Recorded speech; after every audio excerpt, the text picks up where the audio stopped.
सूत्र, तत्वार्थ सूत्र के 9 अध्याय पूर्णता को प्राप्त हुए।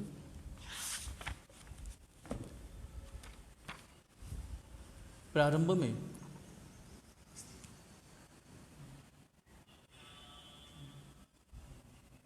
जीव, अजीव, आश्रव, संवर, बंध, निर्जरा और मोक्ष, इन 7 तत्वों की विवेचना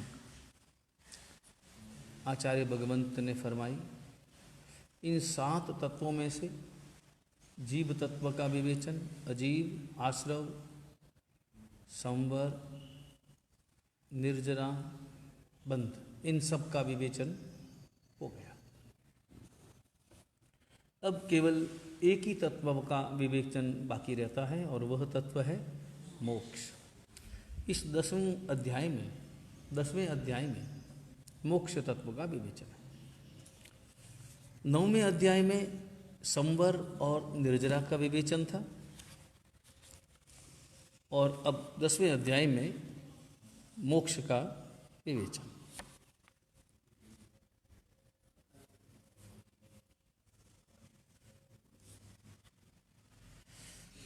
पहला सूत्र है 10वें अध्याय का, मोहक्षया ज्ञान दर्शना वर्णांतराय क्षयाच केवलम।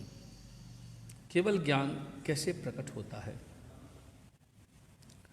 संवर से कर्मों का आना रुकता है, निर्जरा से मोक्ष होता है।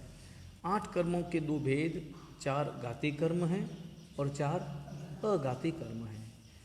इनमें पहले घाती कर्मों का क्षय होता है, बाद में अघाती कर्मों का क्षय होता है। घाती कर्मों का क्षय होने पर केवल ज्ञान प्राप्त होता है। अब ये घाती कर्मों का क्षय होने पर, 4 जो घाती कर्म हैं उनका क्षय होने पर आत्मा में कौन सा गुण प्रकट होता है, वो इस सूत्र के माध्यम से बता रहे हैं।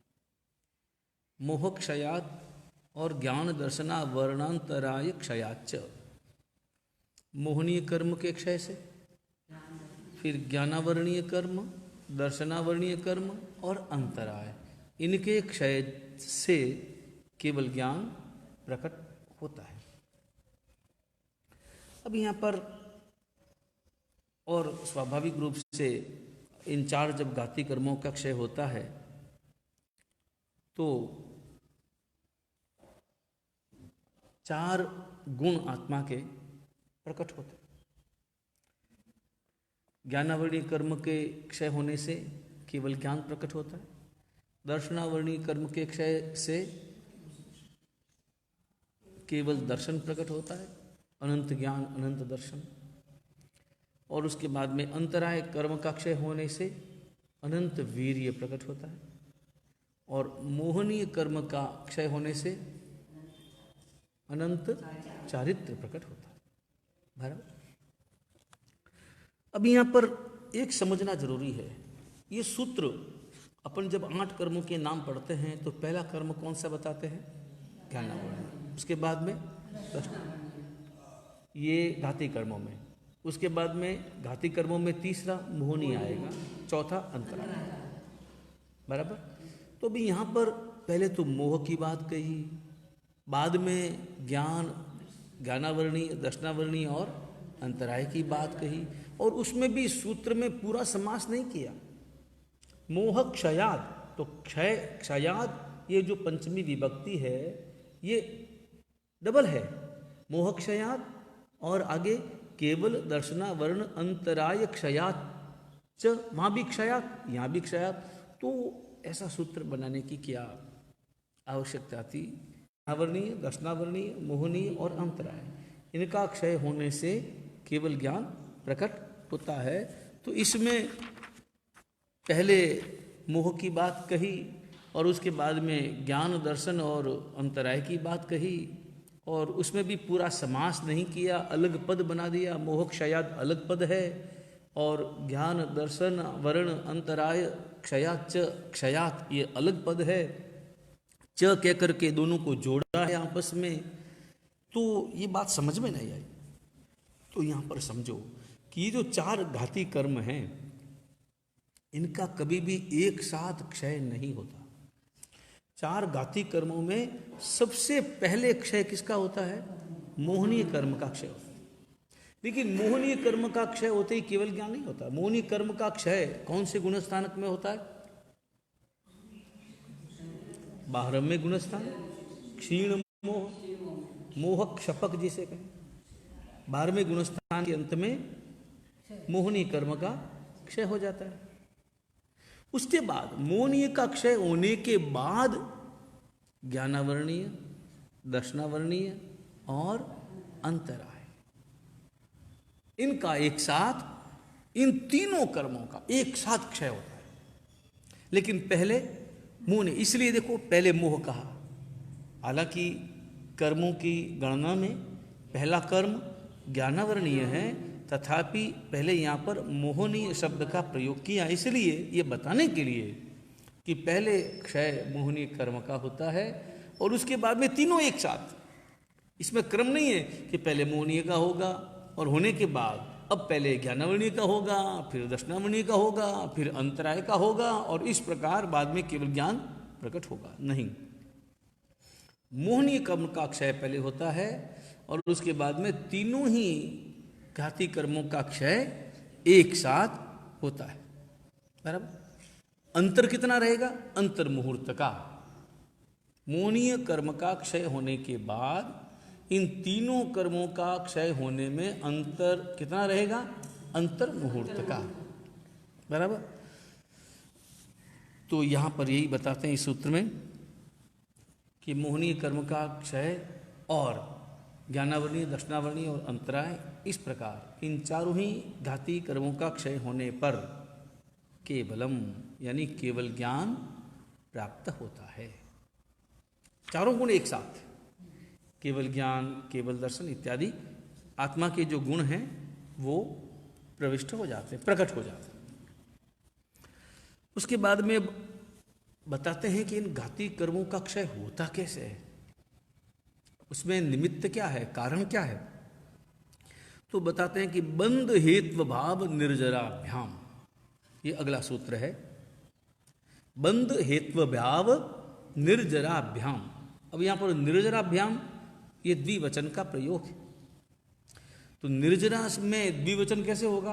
तो निर्जरा के साथ संवर, ये दोनों एक निर्जरा के कथन से दोनों का ग्रहण होता है। बराबर। एक निर्जरा और एक संवर। अब दोनों ही जरूरी है। अगर कर्मों का विनाश करना है तो संवर और निर्जरा जरूरी है। तो सबसे पहले कि कारण क्या है कि बंध हेत्व भाव, बंध हेतुओं का अभाव। बंध में हेतु यानी जो कारण है उनका अभाव, सबसे पहले उनको रोकना। बंध में जो हेतु हैं, अब उदाहरण के लिए जैसे मान लो कोई बीमार आदमी है, उसको अपनी बीमारी ठीक करनी है, तो बीमारी ठीक करने के लिए 2 काम करने पड़ेंगे। सबसे पहले तो बीमारी हुई किस कारण, उन कारणों को दूर करना, और उसके बाद औषधि लेना ताकि रोग जो पड़ा है वो दूर हो जाए। दोनों काम करने होंगे, एक काम से काम नहीं चलता, दोनों काम करने होंगे। रोग के कारण है, रोग की उत्पत्ति के जो कारण है उन कारणों को दूर करना होगा। और उसके बाद में शक्कर, बराबर। तो वो बंध हेतु हुआ, वो हेतु है, तो शक्कर का त्याग करना। लेकिन केवल शक्कर के त्याग से तो डायबिटीज नहीं जाएगी, उसके साथ साथ औषधि लेनी पड़ेगी।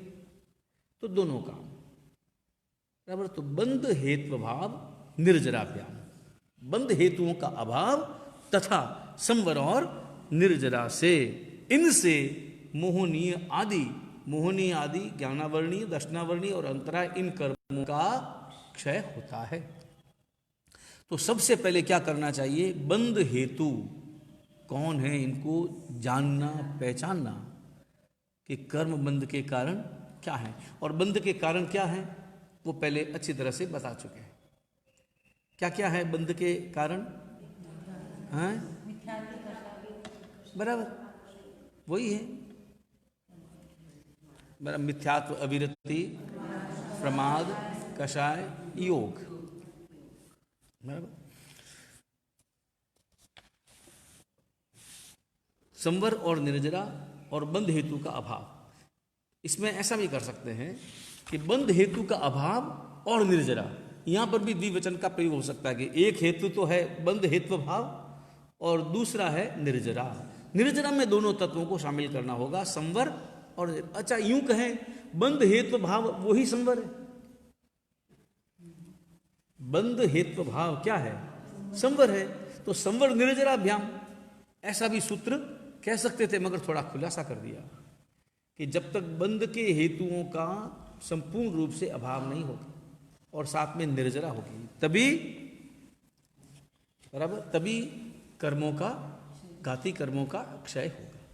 तो बंध हेतु का अभाव वो संवर है और निर्जरा, इन दोनों से मोहनी आदि कर्मों का क्षय होता है।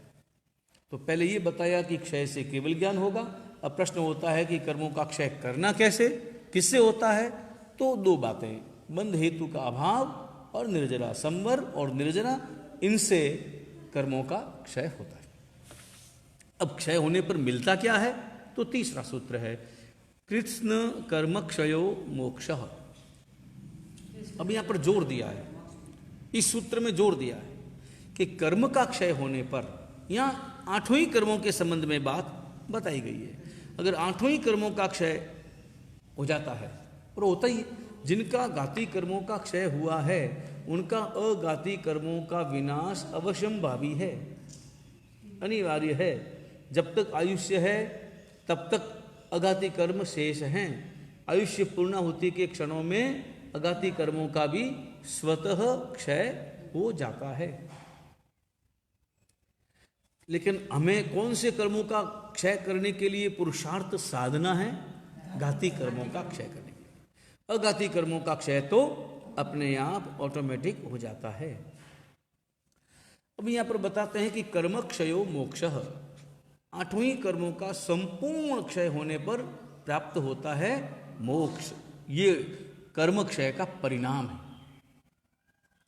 अब यहां पर प्रश्न हो सकता है कि कर्म क्षयो मोक्षः ऐसा ही कह सकते थे, तो कृत्स्न शब्द क्यों लगाया? यहां मूल में असल में क्या है कि कभी कभी हमारी भाषा इस प्रकार की हो जाती है कि जैसे किसी ने इस हॉल का कचरा साफ किया, तब अपन क्या कहेंगे कि एक साफ हो गया, हालांकि पूरा साफ हो गया। किसी कोने में थोड़ा सा भी बाकी रह सकता है ना, कचरा रह सकता है, तब भी हम क्या कहेंगे, हमारी भाषा क्या होगी, साफ हो गया। क्यों साफ हो गया ऐसा बोलते हैं? क्योंकि 99.9% साफ हो गया। इसलिए इतना भी हो जाने पर अपन उसको साफ की संज्ञा दे देते हैं। तो यहां पर भी अगर मान लो कर्म क्षयो मोक्ष, तो 99% कर्मों का अगर क्षय हो जाए तो क्या मोक्ष हो जाएगा? नहीं होगा। इसलिए उन्होंने कृत्स्न ऐसा विशेषण लगाया। यहां कृत्स्न शब्द का अर्थ होता है संपूर्ण, मतलब एक छोटा सा हिस्सा भी अगर कर्म का शेष है तो मोक्ष नहीं हो सकता है। तो सभी समस्त कर्मों का संपूर्ण रूप से क्षय हो जाना वही अपने आप में मोक्ष है। और मोक्ष होते ही दुख का मूल कारण, दुख क्या, वही दुख रूप है। सबसे खतरनाक दुख दो ही हैं, और वो हैं जन्म दुखम, मरण दुखम। जन्म और मृत्यु रूप दुख से जीव का छुटकारा हो जाता है। मोक्ष में जाने के बाद फिर उसे जन्म लेना नहीं पड़ता, और जब जन्म लेना नहीं पड़ता तो फिर कभी मरना नहीं पड़ता। ऐसे ही जैसे कोई बीज है, कोई भी बीज है, गेहूं का बीज है या किसी भी अनाज का, किसी भी फल इत्यादि का बीज है, उस बीज में अंकुर होने की, अंकुरित होने की और पौधा बनने की या पेड़ बनने की क्या है, शक्ति मौजूद है। लेकिन अगर उस बीज को जला दिया जाए तो फिर उसमें अंकुरित होने की और पौधा या पेड़ बनने की क्षमता रहेगी? फिर वह बीज क्या एक से अनेक में रूपांतरित हो सकता है? नहीं हो सकता, क्योंकि उसमें जो अंकुर बनने की जो शक्ति थी वह शक्ति समाप्त हो गई। ऐसे ही कर्म रूप जो बीज है, उसी के कारण संसार है, उसी के कारण जन्म मरण है और संसार का विस्तार है और दुख है। लेकिन जब कर्म रूप बीज को ही जला दिया जाए तो बीज जलने के बाद में फिर जन्म मरण हो सकता है? क्योंकि जन्म मरण अंकुर है, जन्म मरण अंकुर है और कर्म बीज है। बीज में जब तक शक्ति है तब तक वो अंकुरित होगा, जन्म मरण मिलेगा। लेकिन ज्यों ही उसे जला दिया जाता है तब फिर उसमें जन्म मरण रूप अंकुर की उत्पत्ति हो ही नहीं सकती। उसे मोक्ष कहा है। अब यहाँ पर बताते हैं कि प्रारंभ में आपने दूसरे अध्याय के प्रारंभ में 5 भावों की चर्चा की थी। भाव यानी अस्तित्व। भाव शब्द का अर्थ क्या है? अस्तित्व। कौन कौन से भाव थे? औपशमिक क्षायिकौ भावौ मिश्रश्च जीवस्य स्वतत्व मौदिक पारिणामिकौ च। कुल मिलाकर के 5 भावों की चर्चा थी। कौन कौन से? औपशमिक भाव, क्षायिक भाव, क्षायोपशमिक भाव, औदिक भाव और पारिणामिक भाव। तो क्या ये भाव जब मोक्ष में जाएंगे तो क्या ये भाव रहेंगे? और भाव अगर नहीं रहेंगे तो कौन से नहीं रहेंगे और कौन से भाव रहेंगे, उनका तो स्पष्टीकरण कीजिए। तो अगला सूत्र है। तब आचार्य भगवंत फरमाते हैं कि औपशमिकादि भव्यत्वा भावाच्च अन्यत्र केवल सम्यक्त्व ज्ञान दर्शन सिद्धत्वेभ्यः। ये श्वेतांबर परंपरा में एक ही सूत्र है, दिगंबर परंपरा में इसी एक सूत्र को 2 सूत्र में बांटा गया है। सूत्र वही है, शब्द भी वही है। वहाँ औपशमिक भव्यत्वादि ऐसा एक सूत्र है और उसके बाद में अन्यत्र केवल सम्यक्त्व ज्ञान दर्शन सिद्धत्वेभ्यः यह दूसरा सूत्र है। अपने यहाँ एक ही सूत्र है। अब ये सूत्र क्या कहता है कि देखो भाई, सारे भाव तो नष्ट नहीं होते, मगर कुछ भाव ऐसे हैं जो मोक्ष में भी यानी सिद्ध आत्मा में भी रहते हैं। कब तक रहेंगे? जब तक सिद्ध आत्मा है। अब सिद्ध आत्मा सिद्ध शिला पर कब तक रहेगी? उसका आदि है मगर उसका अंत नहीं है। आदि है क्योंकि जब जाएगा तब जाएगा, उसके बाद में उसकी कोई अंतिम परिणति नहीं है। वो उसे वहीं रहना है। कितने काल तक? अनंत अनंत अनंत अनंत अनंत काल तक। कोई गणना नहीं है, कोई गणना नहीं है, वहीं पर रहना है। तो आत्मा कौन से भावों का त्याग करती है और कौन से भावों के साथ जाती है, उसका खुलासा इस सूत्र में बताया गया है। क्या खुलासा है? औपशमिकादि, औपशमिक, क्षायोपशमिक और औदिक, ये 3 भाव। इन 3 भावों का सर्वथा अभाव। कौन कौन से 3 भाव? औपशमिक, क्षायोपशमिक और औदिक। क्योंकि इन तीनों भावों की जो उपस्थिति है वो कर्मों के कारण है। औपशमिक भाव भी कर्मजन्य है, क्षायोपशमिक भाव भी कर्मजन्य है और औदिक भाव भी कर्मों के उदय का परिणाम। तो चूंकि कर्मजन्य है, अब जब कर्म ही नहीं रहे, जब कर्म ही जल करके खाक हो गए, नष्ट हो गए सारे कर्म, तब फिर ये भाव कहाँ से साथ में जाएंगे? इसलिए औपशमिक, क्षायोपशमिक और औदिक, ये तीनों भाव, इन तीनों भावों का अभाव। क्या लिखा है? औपशमिक आदि, आदि शब्द से ये तीनों, औपशमिक, क्षायोपशमिक और औदिक, और भव्यत्व का अभाव। अब यहाँ पर बताते हैं कि कुल मिलाकर के जो 5 भाव हैं उनमें 3 भावों की बात तो कही कि इन 3 भावों का अभाव, मगर इसके साथ साथ 2 भाव और हैं और वो है क्षायिक भाव और पारिणामिक भाव। तो अब इसमें पारिणामिक भाव ऐसा है, पारिणामिक भाव रहता है क्योंकि मोक्ष में 2 भाव रहते हैं, एक पारिणामिक भाव और एक क्षायिक भाव। क्योंकि कर्मों का सर्वथा क्षय हो गया तो केवल कर्मों के क्षय से उत्पन्न जो भाव है क्षयिक सम्यक्त्व इत्यादि के रूप में, वो स्वाभाविक रूप से वहाँ पर रहता ही है। वो कभी भी उसका अभाव नहीं होता क्योंकि क्षयिक सर्वथा क्षय हो गया है और सर्वथा क्षय होने का परिणाम है। जो दर्शन मोहनी की 3 प्रकृतियां और चारित्र मोहनी की 4 प्रकृतियों के सर्वथा क्षय होने पर जो भाव उपलब्ध होता है वो क्षयिक भाव। पारिणामिक भाव कितने प्रकार के, ध्यान में सूत्र है ना, जीव भव्या भव्यत्वादीनि च। कौन से अध्याय का है ये सूत्र? दूसरे अध्याय का। जीव भव्या भव्यत्वादीनि च, जीवत्व, भव्यत्व, अभव्यत्व, ये 3 मुख्य भाव है। क्योंकि जीव में ये 3 भाव हैं। कुछ भाव ऐसे हैं जो जड़ में भी हैं और चेतन में भी है, जीव में भी हैं और अजीव में भी है। जैसे एकत्व है, अन्यत्व है, और भी इस प्रकार के कई तरह के भाव हैं। और उस अपेक्षा से अनंत भाव है, वो पुद्गलों में भी प्राप्त होते हैं और जीव में भी प्राप्त होते हैं। तो यहां पर उन भावों की बात कही जो जीव में ही हैं और कहीं पर भी नहीं है। दूसरे अध्याय का अच्छी तरह से पठन पाठन करेंगे तो ये भावों की समझ हमें प्राप्त होगी।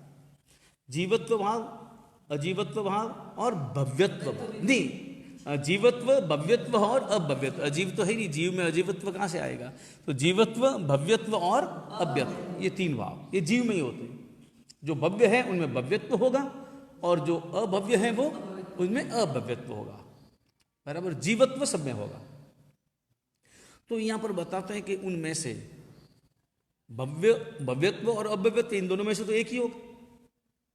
या तो जीव भव्य है और या फिर जीव अभव्य है। अगर वह भव्य है तो अभव्य नहीं है और अभव्य है तो भव्य नहीं है, लेकिन जीवत्व सब में है। तो यहां पर बताते हैं कि पारिणामिक के इन भावों में से भव्यत्व भाव का अभाव हो जाता है। अब भव्यत्व की अपेक्षा कहां है? परिणाम मिल गया, ऊपर मंजिल मिल गई, अब सीढ़ी की जरूरत कहां है? सीढ़ी की अपेक्षा किस लिए है? पहुंचने के लिए। और वापस उतरना तो है ही नहीं। वापस उतरना है क्या? मोक्ष में जाने के बाद में वापस उतरना है नीचे? उतरना है ही नहीं। तो अब सीढ़ी की कोई अपेक्षा ही नहीं है, सीढ़ी रहती ही नहीं है। ऐसे ही भव्यत्व जो है वो उस आत्मा का तत्प्रकार का स्वभाव है और उस भव्यत्व का परिणाम मोक्ष के रूप में उपलब्ध हो गया।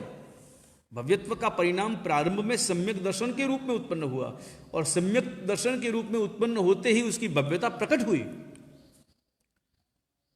और जब मुक्ति मिल गई, मोक्ष मिल गया, तब स्वाभाविक रूप से वो भव्यत्व भाव जो है उसका अभाव हो जाता है। तो मोक्ष में भव्यत्व भाव का अभाव हो जाता है। तो यहाँ पर प्रश्न होता है कि फिर इसके साथ साथ ये भी बता देती पारिणामिक भावों का भी अभाव हो जाता है?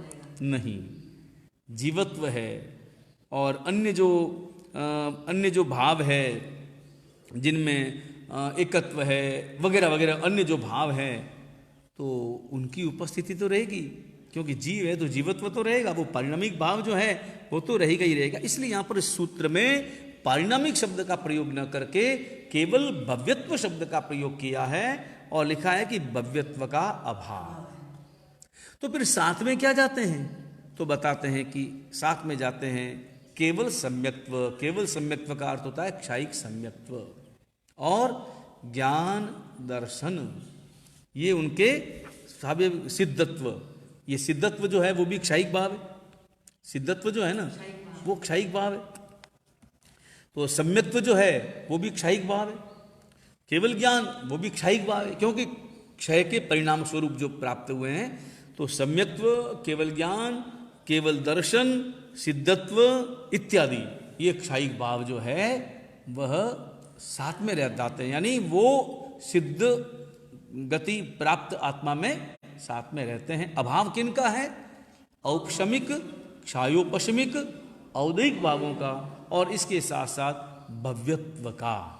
इनका अभाव कहाँ? मोक्ष में होता है।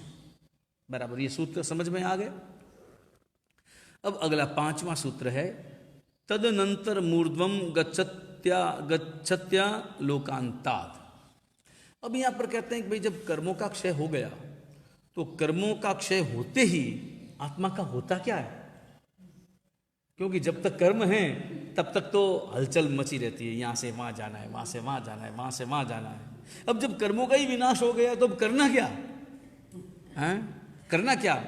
न तो देखना है, न सुनना है, न बोलना है, न चलना है, न करना है, न हंसना है, न रोना है, न खाना है, न पीना है, फिर करना क्या? आँख नहीं है तो देखना क्या, कान नहीं है तो सुनना क्या, जबान नहीं है तो बोलना क्या, नाक नहीं है तो सूंघना क्या, हाथ नहीं है तो करना क्या, पाँव नहीं है तो चलना क्या, मन नहीं है तो सोचना क्या, और पेट नहीं है तो खाना क्या, और प्यास नहीं है तो पीना क्या। सारी क्रियाएं तो बंद होगी तो फिर करना क्या? मोक्ष में और करना क्या होता है? तो यहां पर बताते हैं कि तदनंतरम ऊर्ध्वम गच्छति लोकान आलोकांतात। गच्छति जाता है, कौन जाता है? वो आत्मा जाता है। आलोकान, आलोकांतात यानी लोक के अंत वाले हिस्से में वो जाता है। कैसे जाता है? तद अनंतर, ऐसा होने के बाद। कैसा होने के बाद? कर्मों का क्षय होने के बाद। फिर वो कहां जाता है? ऊर्ध्वम, ऊपर जाता है। और ऊपर कहां जाता है? लोकांत पर्यंत। आ यानी आ समन्तात लोकांत, यानी लोकांत पर्यंत, लोक के अंत वाले जो हिस्सा है वहां तक वह आत्मा जाता है। बराबर। अब इस सूत्र की विशेष जो विवरण है वो अपन कल चर्चा में लेंगे, और संभवतः अब केवल ये 5वां सूत्र है, फिर 6ठा और 7वां, और इन तीनों सूत्रों के विशेष खुलासे के बाद में इस तत्वार्थ सूत्र की पूर्णता होगी। वीतराग परमात्मा की आज्ञा विरुद्ध कुछ भी कहा गया हो, मिच्छामि दुक्कडम। सर्व मंगल मांगल्यम सर्व कल्याण कारणम बदानम सर्वधर्माणाम जैनम जयति शासनम।